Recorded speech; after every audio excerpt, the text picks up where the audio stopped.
开始下雨了。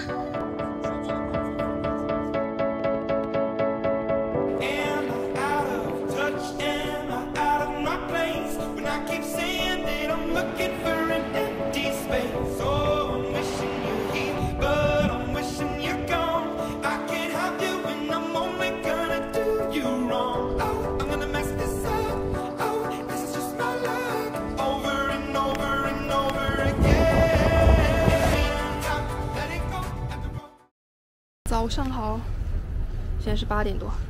我们原计划是6点起来，7点出门，很明显起不来。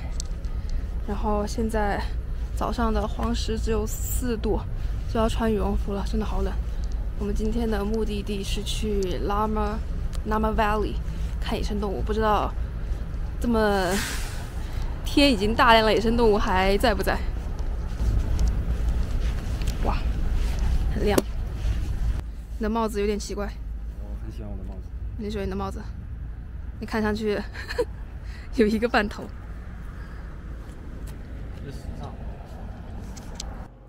我爸妈辛勤地为我们准备今天的午饭便当。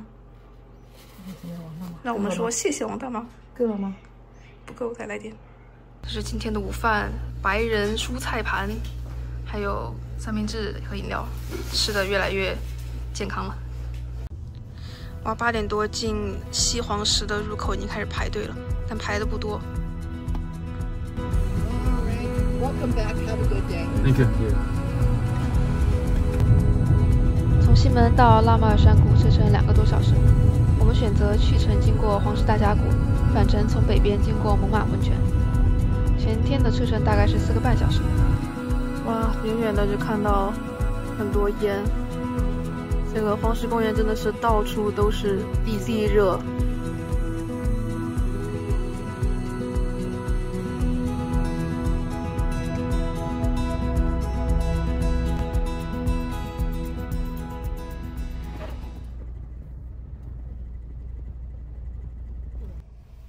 还没有到那个山谷，就已经遇到牛过马路了。哇，这个牛在过马路，我的天！好大一只，好大一只，比车还高。然后我们现在看看左边，也是很多牛。一条小牦牛。右边，哦，被挡住了，不好意思，但是也是很多牛。哦，那边有更多牛在过马路。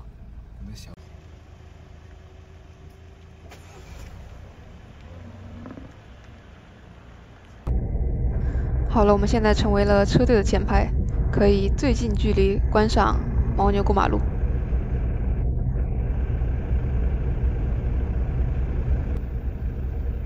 他们过完了吗？我们可以走了吗？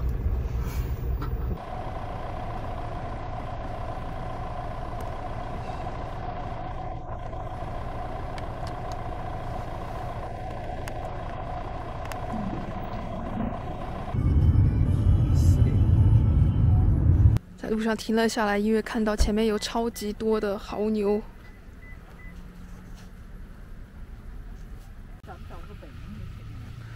采摄影师。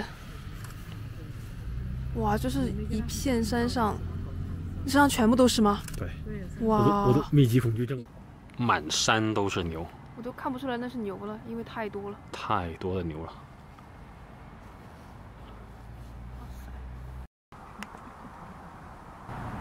这辈子没见过这么多牛。是。刚刚看到好多专业摄影师直接就架着三脚架在路边等着，然后我们才想起来酒店是提供免费望远镜的，但我们忘记带了。看到是不是平平无奇？让我放大，有超级多的牛。但是我的手机只能这样了，每个牛我拉一下。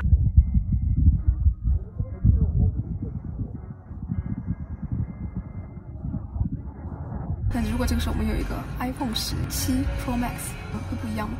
不会。好。总之，野牛是黄石最容易看到动物了，在拉玛尔山谷真的到处都是，都不用特意去找。其他的野生动物，我们只是偶尔在路边看到过1-2只，没有这样成群结队的情况。所以，喜欢野生动物的朋友们，最好是早上日出之前，或者是晚上日落之后，这样的机会大很多。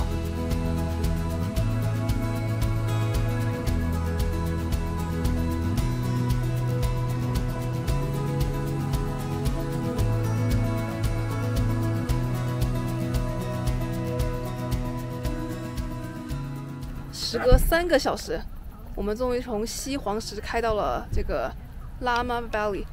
然后虽然说这个地方说是动物最多，但是我们现在什么都没有看见。我们在路上看见，我们在路上看到了很多牛，但可能就是有时候路上的东西也许比终点站的东西更多。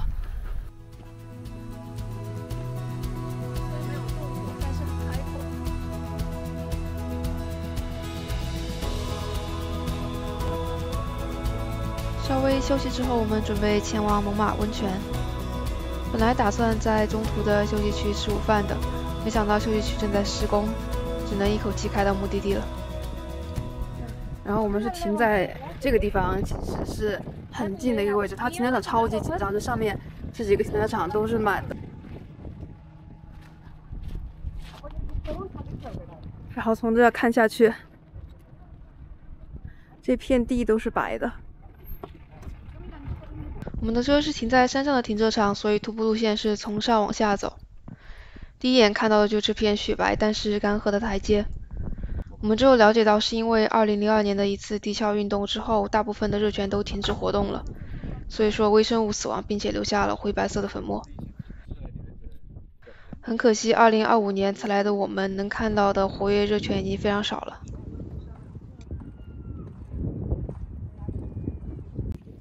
哇，这个要是一层层下来全部都有水，就会很漂亮。可惜下面大多数都已经干掉了，只有上面一层是有水的。走近点看看。拍张照嘛，到此一游嘞。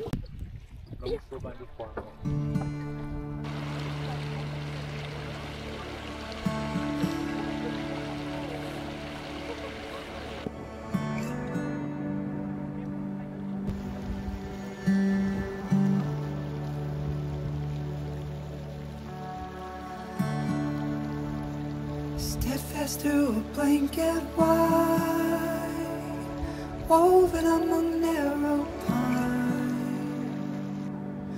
What a hollow sight.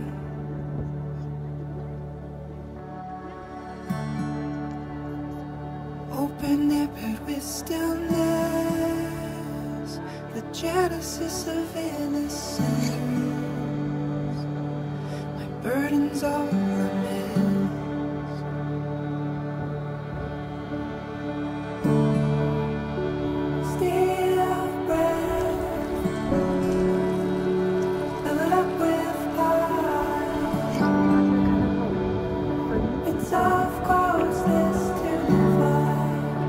这个叫 Minerva Terrace，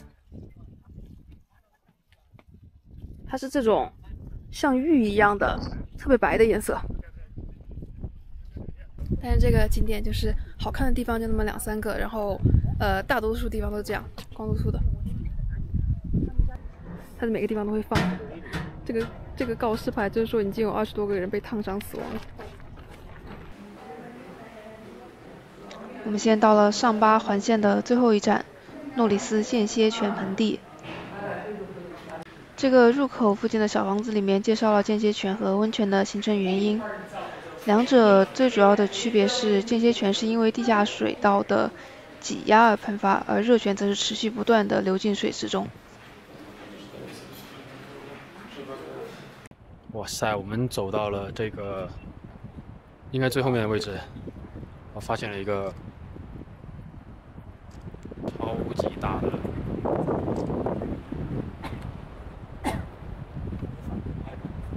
温泉，一整片全部都是。这里你看啊，这里，从这里开始，一直到这边，全部都是。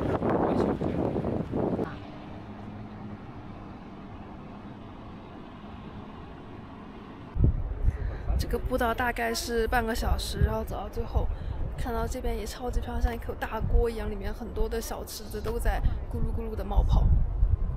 这边的又是另外一个颜色，看起来特别像是那种，就是像贝壳里面的珠光的感觉。因为它就叫做陶瓷嘛。因为这个叫陶瓷池塘。陶瓷池塘，对，所以它就像那种陶瓷的颜色。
信视频到这里就结束啦。接下来几期会有我最喜欢的犹他州拱门国家公园、佩吉鲍威尔湖、羚羊谷等等，记得回来看哦。这是酒店送我们的 Smorky， 哇，还是好吃的巧克力，没有糊弄的。然后保鲜袋装的棉花糖。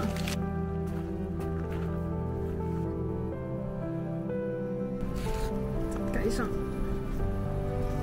不好意思，棉花糖还没有烤软。